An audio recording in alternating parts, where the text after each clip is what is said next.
ready. Yeah. That right there. She hip hop. The ode to hip hop. A love song to hip hop. And today we got who? My man Reality up in the building.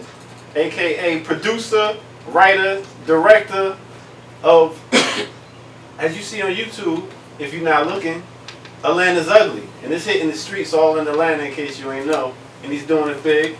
Give it up for my man Reality. What's up, Peace. I like that song, but I don't like how you talk about my woman. Right? Watch your mouth. Young boo. Oh, man. Reality, what is Atlanta's Ugly? Atlanta's Ugly started off as a song I did called Atlanta's Ugly, because every time you turn on the news, you hear the crime. You hear the house invasions, the murder, the police brutality. And so I dedicated a song strictly to that. Okay. And my cousin came down from New York, and he told me about the Weber series, and that's how we turned it into a Weber series. Weber series.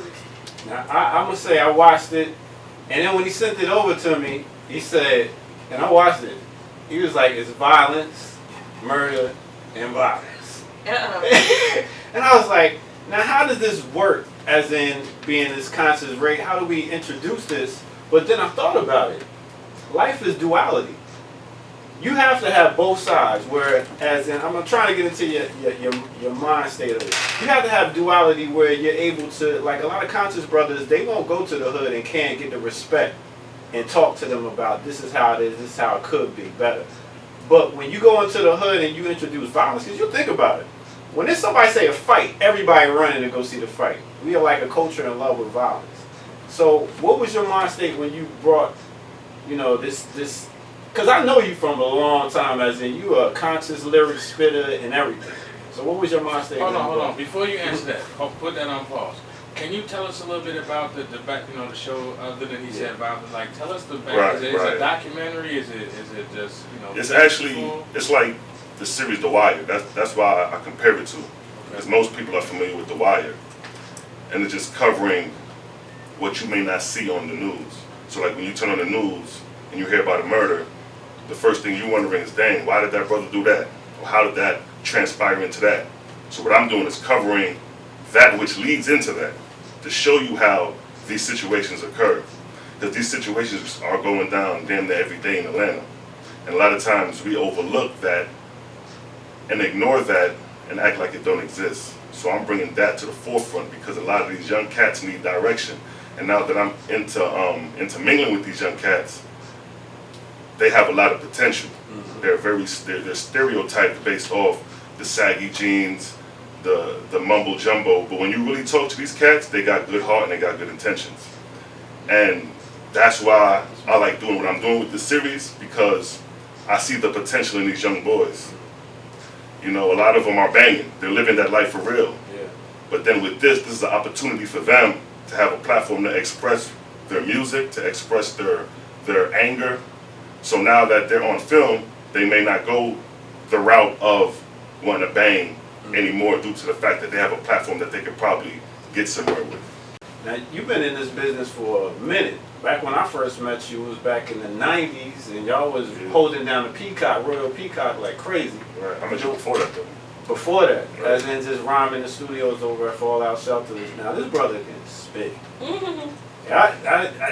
Yeah, y'all heard that? It's dope. But, I mean, he got years of spitting. And you direct, wrote, and your own music is in this web series. Yeah, definitely. How else nowadays is it you supposed to do it? Yeah, That's you get a team. That's the route. People get teams. Well, and I'm sure this he ain't got no a team. I'm sure he ain't do everything by yourself. I don't mean to be presumptuous, but like you probably had. I filmed it, directed it, edited it, mastered, engineered it, and released it. Well, I needed people just to play their parts, and I did everything else. Well, that's the part I mean. But I'm saying you had somebody else that was involved with the project somehow. As far as getting locations and stuff like that. As far as handling the camera. You did all that? Yeah, but I don't really have photography like that. But unless like I got somebody holding the camera, they just taking pictures. Right. But like if he was filming right now, I'll have the mic and a boom, and I'll be controlling the situation. Yeah, listen, I ain't trying to take no credit when you did it all yourself. That man said you but my wow. Yeah. But when it comes to like location, like clubs and venues, I did have help in that department. Shout out to Miss Chocolate, she definitely helped in that department. Shout out to Aurelia. Shout out to a lot of the homies who did participate and help out, get venues. Shout out to Jay the Plug. I want to shout out to my man Uriah, Sonny Gallo, Butter Casper. A lot of the actors that's been supportive in this. My old lady, my wife, she's been the greatest support. You know what I mean? She keeps my head balanced. So at the end of the day, it is a lot of work in this because I am doing it by myself, which I have no problem because I don't feel that the work is that complicated where I need a whole bunch of cameramen. You know what I mean? I can set up cameras and just, we can do that. yeah, and then you got control of your own project and you ain't got to rely and wait on nobody. Yeah. So, you know, when you can put out your own material and control it, that's the best thing. That's what I'm saying. I learned that from when I started doing some things I was doing. I would, you know, people will help you, but like, you know, I don't want to get that, but people won't help you really until they see you they got to see you kind of doing stuff. So I would start doing stuff and reach out, and it's like I couldn't get the help that I needed, so I just started learning stuff on my own, which was strengthening me. I didn't realize at the time, like, okay, I just do it, and I'm just building my arsenal and my resources at the time to the point where now it's like I'm self-sufficient in a lot of ways. Like, I don't need you to do this. I don't need nobody. I just need, like you said, can you get my venues or can you do this? Exactly. So yeah, that's kind of the best way to be. That is self-sufficient.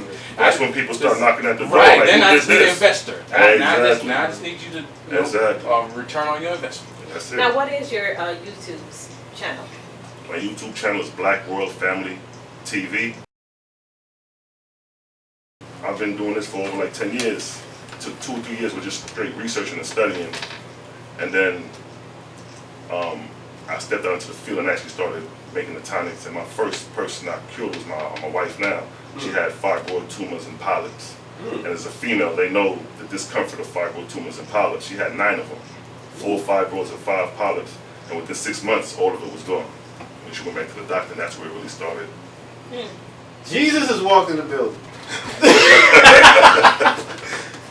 No doubt. Speaking of, you know, and I'm so sorry we didn't do this. When we say Jesus, start thinking of Black Jesus, then start thinking of Charlie Murphy. Oh, man. Oh, Give yeah, a big up, Charlie. huge shout out. Rest Well, in not peace. shout out. Yeah, when we tell him keep soaring, keep flying, fly high to Charlie Murphy. Thank you so much for the work. Thank you for the work, bro. Man, I've been watching Black Jesus all week. Yeah, that's my show right there. What are you talking about? Hey, say, you gonna hit the community with turnips? You niggas about to hit the community with some turnips? What? Oh man, that's what's up. Okay. Oh wow. So now, how do people contact you for some of those tonics and stuff? Say it again, I'm sorry. How do people contact you for some of those? They can email me, because I really don't give out my number. Uh-huh. There's a lot of politics going on with this, as you notice in the industry, in the Yeah. in the pharmaceutical world. You know, with Dr. Sabe, you know, Yeah. 50 others down the line. That's why I kind of That's why I was people a little low-key. bit scared to even talk about it with you, honestly. 'Cause, Yeah, I don't really go full throttle with that because that's a threat. And when I really start breaking that stuff down and people with PhDs realize that a dude off the street got this level of information and he got evidence to prove what he's saying, I could be a threat to that society. So I just rather promote my music, promote my film, and leave that on the underground. Got you. Because at the end of the day, when they come down, they're going to come down on me and ain't nobody going to save me except the creator. We got you, son. We got you. I feel you. 'Cause that's real. Yeah. That's You real. learn from your mistakes, and I learn from their mistakes, and I'm not going to go headlong in what I seen that they did wrong so I could move. So giving lectures and all that is out the picture for me. You just have to catch me. So act like y'all didn't just hear the last 10 minutes. But I, just Nah, had that's to so give, good. I had to give you your props because that is a beautiful. We could touch on it, but you know, as far as giving lectures and going in front of people and all that, that's not my MO. So, side note, I saw a headline about Dr. Sebi the other day, but the only thing that struck me was they put his real name up there, and I was like, oh, I didn't know that was his real name. Exactly. Alfred.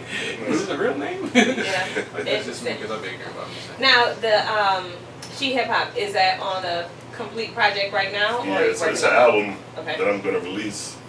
And, you know, it took a couple setbacks due to the fact that, you know, I'm trying to help other people do things too. So a lot of times, you know, your project gets set back. But now that I got some wind, some free time, I'm going to release it this summer.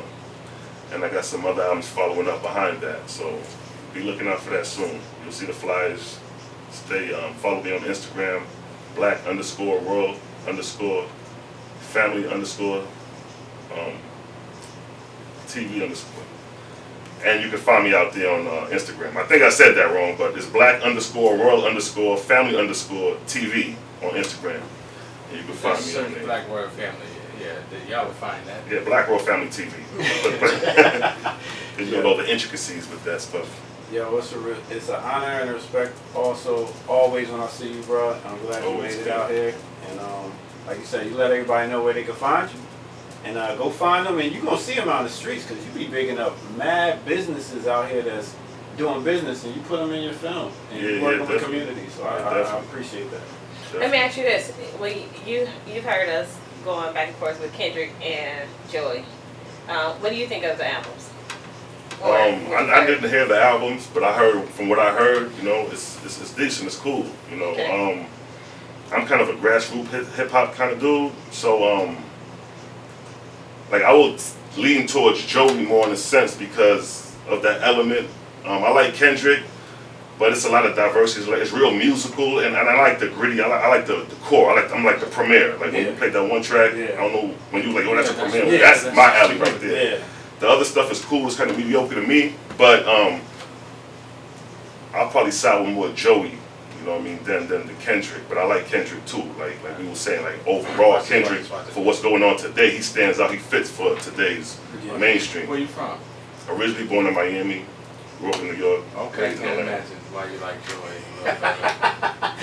Nah, but we even among my brethren here, Uriah, we talk about the hip hop and how we feel that it's not as strong as it needs to be because the production and some of the lyrics are just not hitting like it was in synchronization like it was in the 90s when they produced songs. It was real songs. It just don't sound like a dude rapping over beats. And that's what a lot of it sound like now, just cats rapping over beats, and it's not really structured and formatted in songs. You know what I mean? But that's just my take on it. Now you're giving y'all that studio talk. You know what I mean? Dude, like I know how to make songs different. You just in the studio. I know how to make songs. Right. There's a That's the problem though. with the battle rappers. There's a They can't difference. make songs because they're good verse spitters, but when it comes to concept of constructing, they can't. Like that's the problem with Cannabis was having. You know what I mean? Cannabis was the illest lyricist when he dropped. Nobody could touch Cannabis, but he couldn't produce an album. With the exception of Nestle. Nestle. I was about to say, Nestle make the best songs up out here right now. That boy is And crazy. you know who surprisingly to me, like KP. Like KP Okay. makes good songs too. Like and you know his songs ain't the best, but it's just that you know how great KP is at battle rapping. When you hear him on a song, you're like he really writes songs. You can tell he wrote this as a song, so you can tell the difference. Yeah, that's what's up. Well, we're going to play Atlanta's Ugly, and then we're going to get back into this Kendrick Joey. All right. Hey, before we do that, though, got to take care of a little bit of business. We'll be right back. This is 89.3. Thank you so very much, Reality, for coming on down here hollering at us. Atlanta's ugly. East side is ugly.